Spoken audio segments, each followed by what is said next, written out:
বাজার থেকে সাগরের মাছ আর পাঙ্গাস মাছ আনছিল, আর এগুলো কিন্তু আমি এখন করতেছি। হ্যালো এভরিওয়ান, আসসালামু আলাইকুম, ওয়েলকাম ইউটিউব চ্যানেল। আজকে কিন্তু এই যে এই সাগরের মাছটা খেতে কিন্তু অনেক ভালো লাগে, আর পাঙ্গাস মাছ কিন্তু আমার মেয়ে অনেক পছন্দ করে, সেজন্যই কিন্তু পাঙ্গাস মাছ আনা। আর এই পাঙ্গাস মাছের উপরে কিন্তু একটা কালসে ভাব, এই কালসে ভাবটাকে কিন্তু ঘষে ঘষে সাদা করে নিতে হবে। আর আমি সেজন্য কিন্তু এই যে এই পাতাটাকে বহই পাতা বলে আমাদের এদিকে, কোথায় কি বলে আমি জানি না। এই যে পাতাটায় কিন্তু আল আল আছে, এই পাতাটা দিয়ে মাছটা কিন্তু এই যে এভাবে ঘষে নিতে হবে। এভাবে ঘষলে কিন্তু মাছটা কালো এই যে উপরের কালসে ভাবটা উঠে যাবে।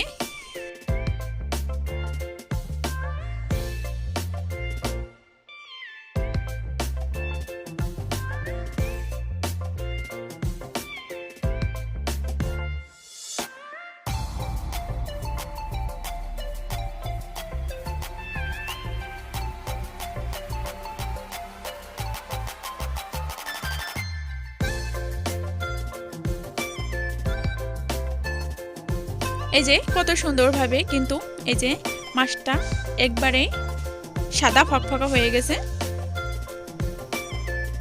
এখন কিন্তু মাছটা কেটে নিব।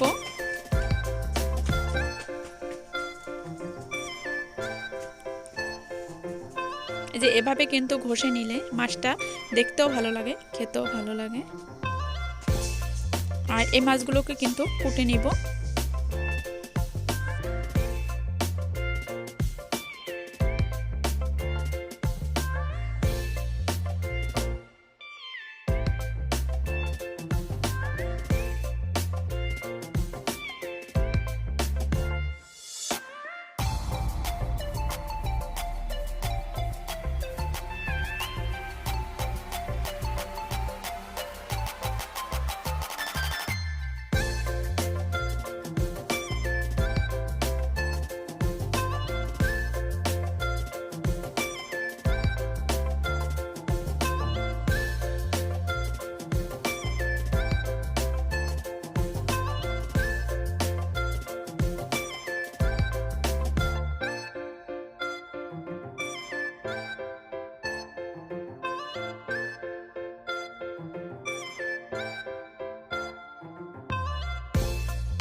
মাছগুলো কিন্তু কাটা হয়ে গেছে আমার। এখন কিন্তু মাছগুলো আমি ধুয়ে নিব। যে আমি মাছগুলোকে ধুয়ে নিচ্ছি।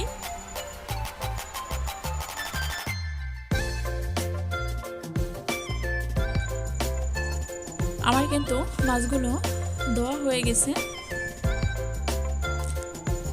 আমি কিন্তু এখন মাছগুলোকে রান্না করব, সেজন্য চুলায় কড়াই আর তৈল দিয়েছি।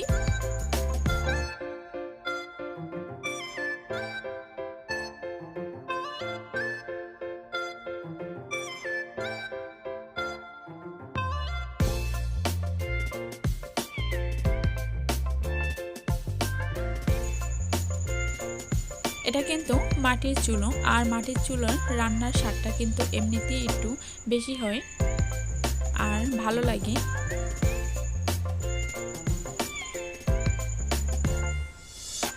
মাছটাকে আমি তৈলে দিয়ে দিচ্ছি। এখন আমি মাছটাকে এভাবে করে কিন্তু ভেজে নিব। এখানে কিন্তু তৈলের সাথে পেঁয়াজ, রসুন বাটা, মশলা বাটা এগুলো কিন্তু আমি ভেজে নিব।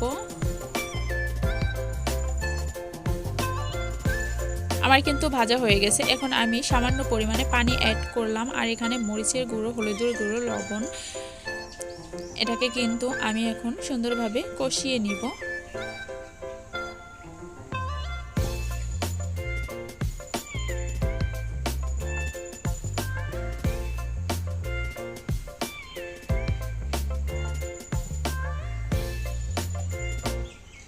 আমার কষানো হয়ে গেছে। এখন কিন্তু আমি পরিমাণ মতো ঝোল অ্যাড করেছি।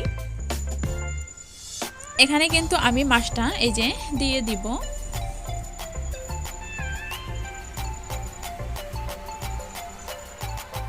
আমার মাছগুলো কিন্তু দেওয়া হয়ে গেছে। এখন একটু নেড়ে চেড়ে দেব।